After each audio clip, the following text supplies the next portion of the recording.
Ladies and gentlemen, welcome to Job Shop USA. My name is Keith, and we're in here in my job shop. We have a new project that we're working on, and this is going to be a pair of Babbitt bearings. These are self-aligning Babbitt bearings for, originally it was a 5-inch marine shaft in a boat. And now they've machined the diameters down, and we have got to re-pour the Babbitt that's inside here. This is worn all the way down to metal. There's no Babbitt left in here. You can see on this gray one, they painted them unknowingly that I'm going to be creating so much heat that this paint's going to be burning off, and most of the grease was removed. There is some that I will have to take out of there, and I will have to bake these to get the oils out of the surface. And we're going to get in here, lay this out, create our dams. We've rough turned a diameter that's going to be undersized.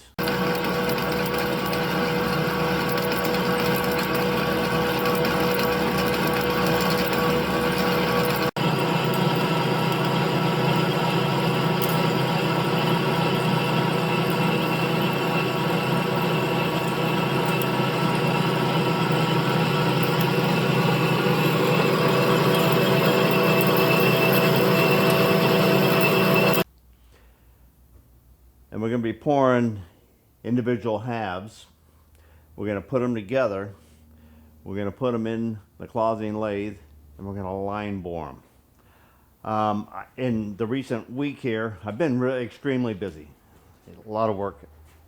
Anyhow, I've got my breaker box in here, and I've got the proper electrical coming in along this wall, and I'm clearing out, and I've still got a lot of clearing out going here, and we're going to be putting our hot shot ovens all along that section over there. But this is my new big Paragon furnace, and I thought I would be able to fit these in there and bake them out. So I've worked and get this ready, but I think they're a little bit big, a little bit heavy to go trying to get into this oven, which will have just barely enough room to close the door. And so I did get this running, and it's up and running for our investment castings, and we're going to be furthering our experience, our education, and our use of investment castings. Anyway, back to our project here. The first thing we got to do is get these together, and we've already ran into a problem or a snag. Oh, by the way, if you're watching this on my new locals platform, Job Shop USA, then you're going to see this video in its entirety. All material will be visible, and there will be no advertisement or ads or anything else going into the video. Otherwise, you're just going to get what I shoot you on either YouTube, Rumble, and so on. Okay. There's paint on the surface here, which you need to have these mating surfaces metal to metal. So we're going to wire wheel and clean that. The dowels align each half with each other, and we can see this dowel is bent on over that direction, and you can really see when you go to put this on here, and I can actually put that hole in there, put that pin in there, I can let go of it and you can see how far off that pin is. All right, so we gotta straighten that pin out, and we gotta clean the face and there. So that's what we're gonna start out doing. We're gonna prep these so that we can get them together, and then we're gonna mic the outside of the ball surface because I wanna know how round and how true they are. That's my first goal. All right, so we'll get started on that.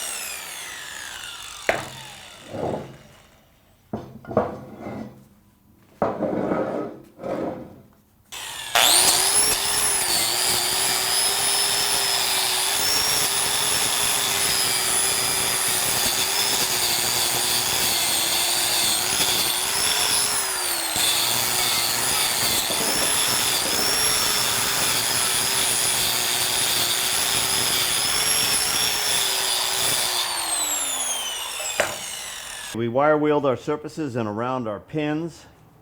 So we got those, the paint cleared off of those. Now the bores here, they're about 15-30 seconds, and I can get the reamer in all the holes, but a couple of them here, they just have a couple little tight areas because of the paint and stuff in there.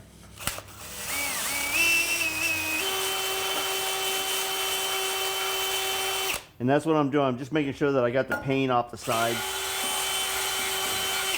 No gobs of paint in there. I'm not really trying to take any material because we're not going to change the dowel pins or anything else in there. Okay. Now, I think the gray one is pretty well set.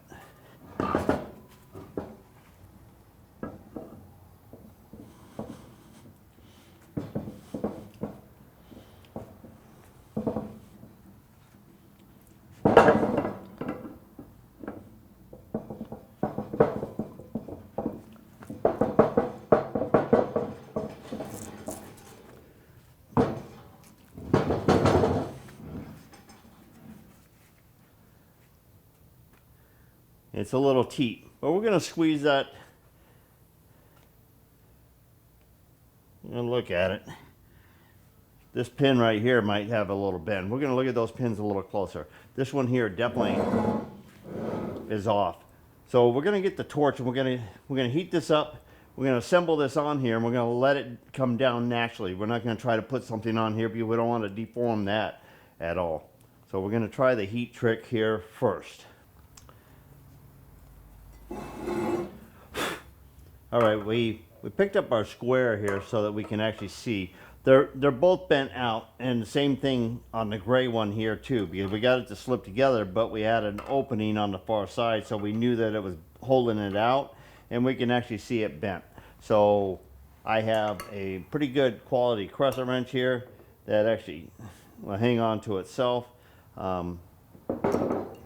And I'm going to go ahead and heat them up, and I'm going to pull them over till I actually have these at least eyeball square, and we'll check the fit after that.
I'm heating on the compression side.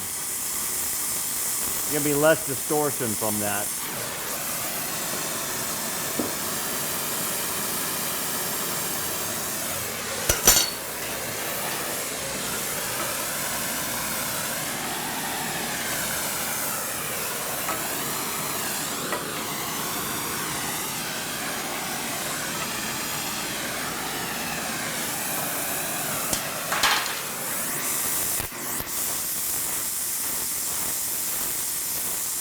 They're an oddball size, the reason why I'm not just tapping them out. Or I could go ahead and tap them all out, bolt the thing together, and then I can run a new reamer through and I can put a new set of pins in there. There are all kinds of options to go here.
Okay.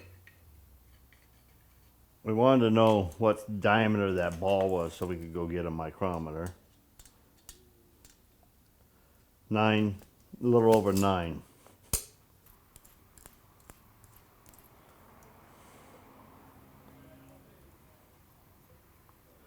Basically, what I'm looking for is to check and see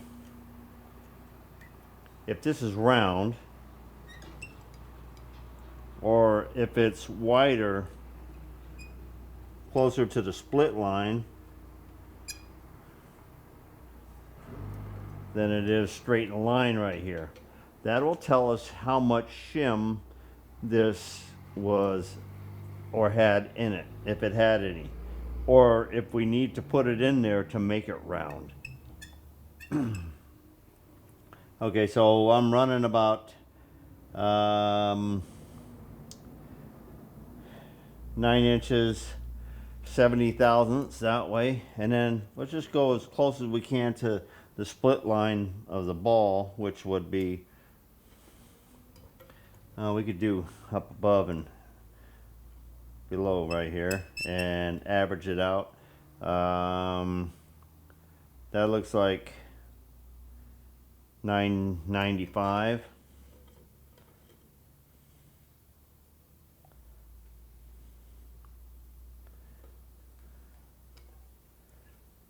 $9,100. Okay, so from $9,100 to $970. So looks like about a 30-second shim in there, or a 30-second. We'll have to button this one up. We were able to get those straight to where this actually went together that far right there. This one here was a little bit farther out, but we're able to draw it in and make it come together. The 3/4 bolts are a little bit tight. I might put 5/8 in here, or run the reamer through so that 3" or 3/4 fits through there comfortably. We're just writing 970, 9,100 on this one here. We're going to go on over to, we're going to take these bolts out, we're going to put it there, we're going to mic that one as well.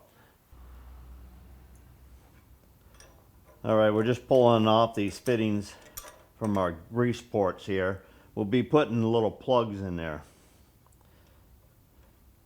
but we want to have those open and get them cleared out. I'm going to put those in there so we don't lose them. I love this little trough on here. It is great to have this table back in my shop and in use. This is leveled out both directions here, and I think we'll be probably setting up the castings on top of the table here to do our pour.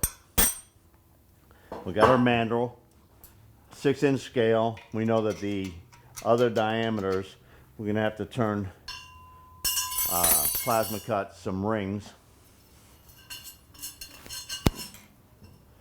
to fit on this piece here to be our dams. We've got about 50 pounds of brand new Babbitt. We're going to be reconditioning the Babbitt we get out of those as well. We've got our new pot, or actually we sandblasted our old pot and it looks pretty new. And we got another new propane bottle, which since we moved over from the other spot, we kind of gave the barbecues. Speaking of barbecue, we got a little aura in here, but it doesn't smell like a barbecue, but it does smell like something is burning off for the very first time. And so we're firing up our oven for the first time, and it's in a stage 2 right now. It's supposed to be coming up to about 1380, and we're just running it through its first initial cycle just to seal the elements in this oven. We would have had it running a couple days ago, but we had to troubleshoot a wire to the thermal coupler was loose on the back side, so it was not reading the thermal coupler, and it wasn't given authorization for the programming to continue on. So we had an error. Simple fix, and it's up and running. Great support also, by the way, from Paragon Industries. All right, I think we're going to go ahead and we're going to pull these apart, and we're going to start removing the old Babbitt. We measured our diameters. We know that we're going to be putting a 30-second oil paper gasket in between the split line when we go to do the finished machining. So we'll get that on its way, and we'll fabricate that when need be.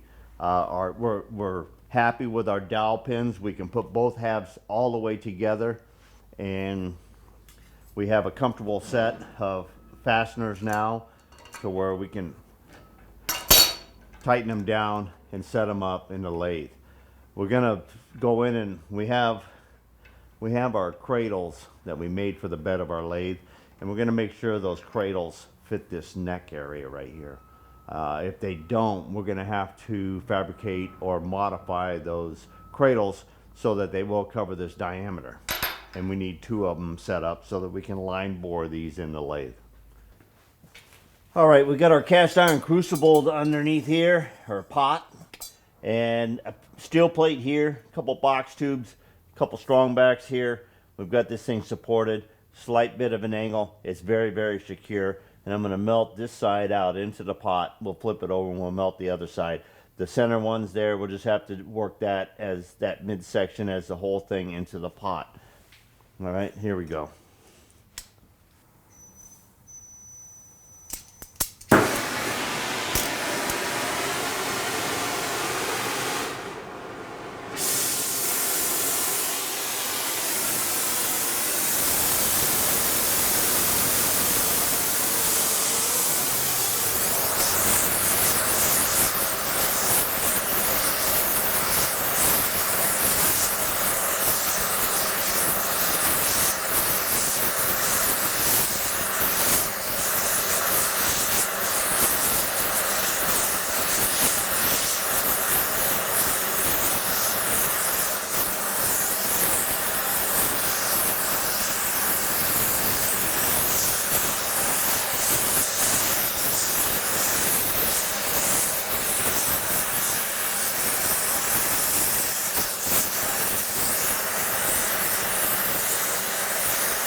Okay, we're gonna flip this one over.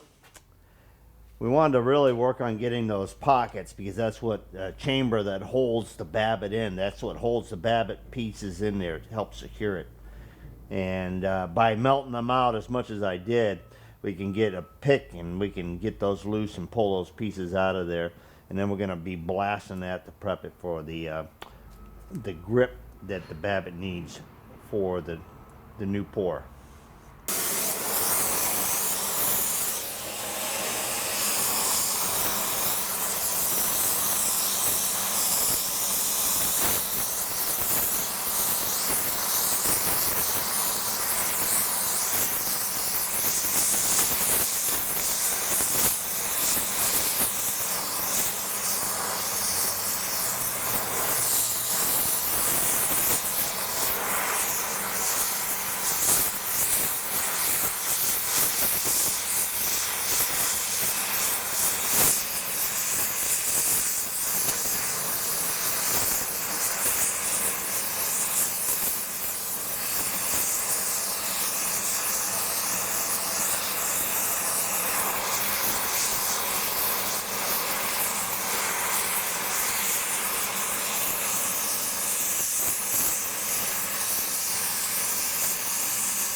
Okay, we broke our setup here and took our pot, put it on the furnace here.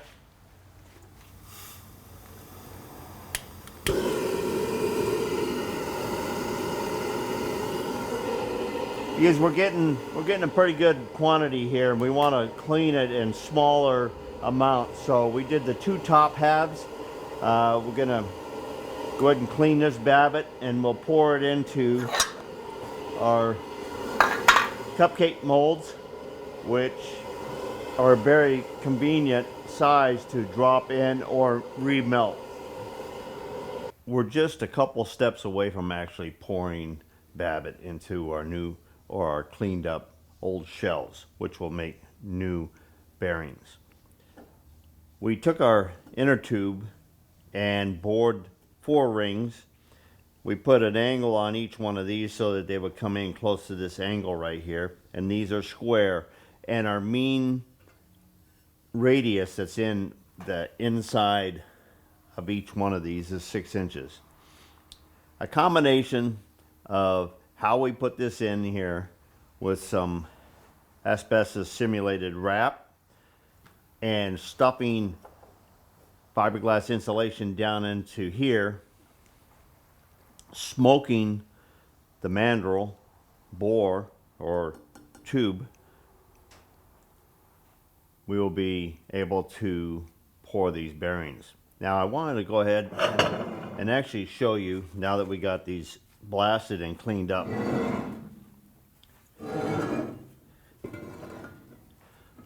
Okay, good. I got you in the camera. You can see that this is an untouched surface. This is how the bearings are supposed to look. And this is the rough casting. And these grip ports or holes that are in here are casted in, and they actually have a larger bottom than the top opening. So they're like a dovetail plug in the opposite direction. You can't pull them out. This right here, this bearing has been run. In fact, it actually had 0 Babbitt to speak of in this lower half, because this wear and rubbing of the shaft into the housing created enough heat, and that's where you get into the temperatures of Babbitt. Now we're using ASTM B23 grade 1 Babbitt, and it has 2 melting points, a solidus and a liquidus, and that's basically that gray line between it actually being solid and flowing away liquid. The solidus is 223 Celsius, 433 Fahrenheit, and the liquidus is 371 Celsius and 700 degrees Fahrenheit. The pouring temperature of grade 1 Babbitt is 441 Celsius, 825 degrees Fahrenheit. So it's just a little bit higher temperature on the pouring than some of the little bit softer Babbitts. This classification of Babbitt is for high pressures or heavy loads and high speeds, where this environment that this is asking to carry a 5-inch shaft, there's actually 2 bearings in on the shaft, so that's telling you how long the shaft is. And you got to, in the marine trade, well, all trades really, I'm sure that we have examples of neglect everywhere and every application. There are certain amount of people that are neglectors, and there's certain amount of people that are obsessive OTC maintenance. So I'm either way. This choice of my Babbitt is actually because of just that. All right. So I wanted to show you. This actually wore so much into here. Is there anything that I can do? This wall thickness is so thin now to actually be able to do anything. I am just going to take a little tiny Dremel, and I'm going to make sure that all the remaining pockets actually have a grip that will give it the maximum needed grip that I can see. So I'm just going to take a little tiny Dremel ball, and I'm going to make sure that what's left is doing its job. All right. My next step is to just go ahead and I want to bake each one of these. Now I'm not going to put them in my new oven there, because it's going to be a little bit on a too big size to get there, and I don't want to be sitting against the wall depth and everything else. These are very, very close to the size of the box of my oven. So I'm going to use my forge for melting my Babbitt without the Babbitt pot in there, just a shield and a blanket, and I'm gonna bake each one of these half shells in that manner, and then do a final blasting, and then we're going to set them up level here on the table, ready to pour. I also want to point out that, because I've been looking into our line boring of these in the lathe, and this is our yoke for most of our tubular bores that we've been able to do as far as bearing tubes and other like-minded propulsion type of items. But these bearings here have got tapers, ears, this ball pivot in the center, and the diameter is not going to let us fall in to here. Our narrowest point that was round is like 7 inches, and that's just inside here. We'll never get that past this point right here. So simply these jigs that I have are not going to work. I'm in the midst of thinking of what we're going to do over on the lathe, but we will be line boring these in the closing lathe.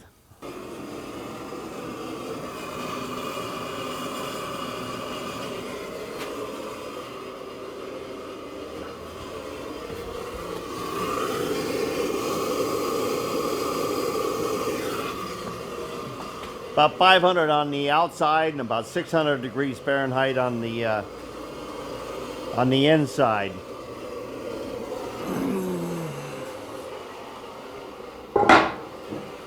We'll just exchange it right now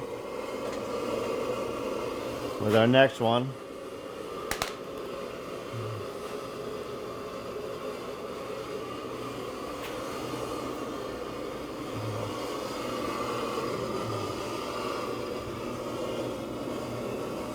These cooled down to where we can start working on them, and I did get my little ball, little miniature rotary burr, and I started working in some of these areas that we were talking about working in, and I'll get to that in a minute. We came up with the idea of 4-inch standoffs bolted in with 1/2 inch. We could shim the table and take up the last little idiosyncrasy of just parting off 4-inch disc and also a little bit of the table in both directions. Very slight bit, but when it comes to pouring liquids has a tendency to level, true level, I should say. However much you want to level this, the liquid will be more level on the top surface than this will be, if it all consistently stays liquid. Okay, if it starts cooling on one side or the other side, you might get it to come up a little bit there. We're not arguing there. Okay, so this is how we're actually going to hold them when we pour them, and we're happy here. So I have decided to go ahead and take a 7/16 drill bit, and I'm going to go down as far as I can get away with in 5 spots, and then I'm going to come back with the rotary burr, and we're going to wall her out and create a larger pocket down in the little depth of bore that I can possibly get, and create 5 new anchor points here. We've been cleaning up these on this other side here, and we're kind of happy with them. And we have been able to gain quite a bit of access in them. And we're going to go ahead and we're going to do it to each and every one of these, because there is a little bit of pocket debris in each one of these pockets. And we want to have them as clean and as open as possibly can. Okay, this one and this one here are pretty shallow because the thickness, you can't really see the web here, but this thickness really is maybe 300,000 at the most. So I do have the dimples in a little bit, but I should still be able to get a little bit. I could get a little bit more on these because you can see the width or thickness of the boss around. This is like 360 or at this slice away right here. So I had some meat in there, plenty of meat in the middle one and there. So we are going to regain anchor points in the bottom of this bearing here. I thought it was well worth the effort to at least see what we can pick up. All right, I'm going to take the rotary burr and get in here, and basically I'm just reaching in here and cleaning out, but I'll get in here and just open up that inside a little bit. Okay, I'm sure you're not going to want to hear that for a while.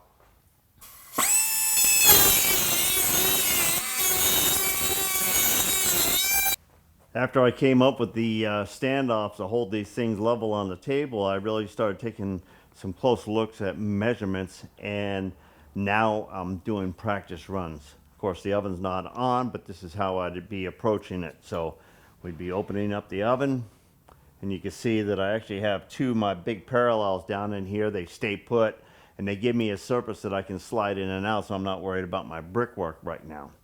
All right, because I don't even have a temporary or a heat platform to put in there, or a shelf that I just leave on the bottom there. And a couple things that I'm going to order for the oven. Anyhow, we're going to heat these up in here, and we're going to be pouring at 8 something. I would like to have these castings about 500 degrees when I'm pouring.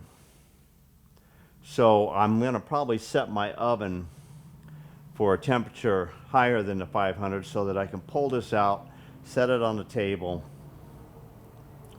drop in the mandrel, make sure everything's secure, clamp things so that they're tight, and then have this at 500 degrees, my Babbitt at 800 and whatever the number was, and pour the Babbitt.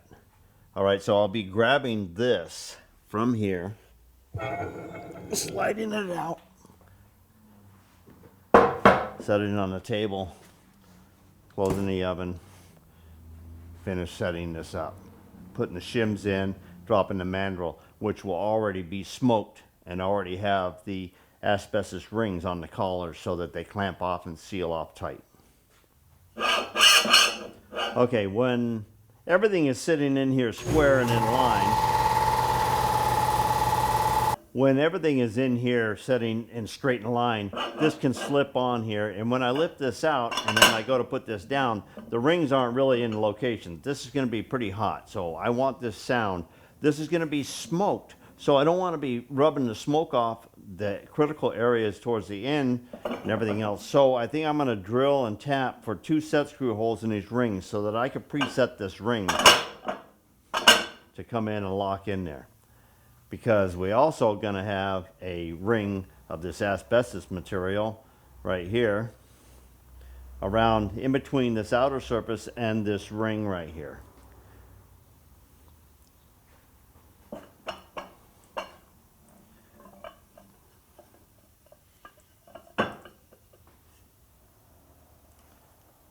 That seals that outside of that ring off, okay? So that'll come up here like this, or just hang out like that.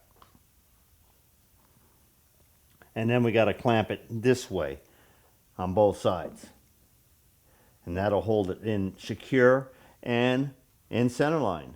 Remember, this is undersized, and we'll be boring these bearings out in the closing.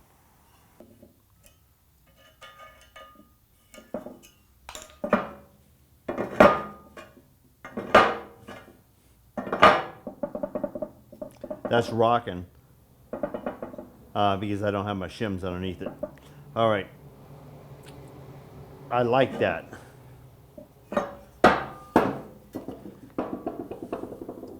Okay, I'm going to cut 2 sections of this. I don't need to wrap all the way around because I'm just going to lay them in there, and then I'll drop this thing down on them. Okay, we'll come in here, we'll just drop our lay-in strips there. That one might be a little long. This one's pretty good over here. And we drop this in here, and then we clamp that right like that. And that's going to be ready to pour.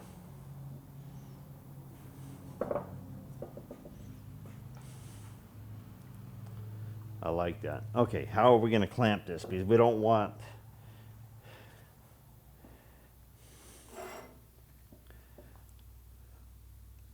once this is held down in there, there's no way anything's going to leak out of here.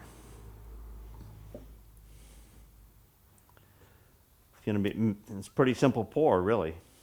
All right, I think we're pretty well set.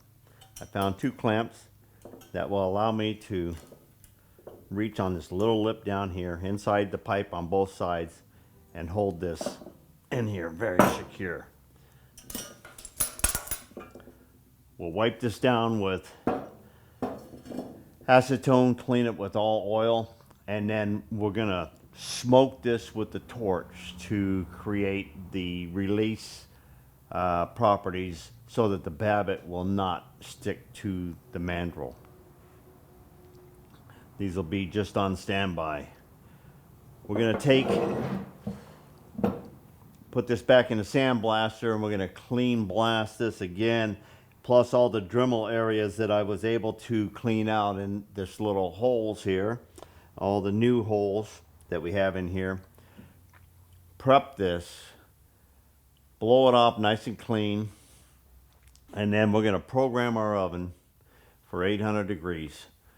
So when we know that we're maintaining and holding this part, and we test this part at 800 degrees, which also is close to our pouring temperature, but we want to allow this, we don't know how long we might have to let this sit on the table to actually drop down. I'd like to pour it around about 500 degrees. I've had real good luck on pouring babbit and having the babbit get to where it needs to go and shrink uniformly with the part. Because if you pour this cold, you're going to have lapse because it'll be cooling your material as it's going in. And the difference between this housing shrinking and the babbit shrinking, you're going to have issues of separation.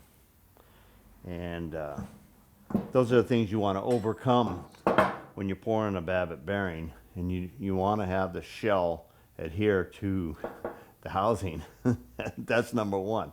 We get good pours, then we can go machine a bearing, all right? But until then, our focus is on pouring these 4 shells and getting the babbit in position enough. We want to be looking at it. We don't want to be looking for it. We want to look at it. A little bit extra. It's well worth looking at it than looking for it later. All right. I'm going to go ahead and I'm going to get some things set up here. And then the next thing you'll know, you'll hear that furnace going, and we'll be ready to pour our first bearing half.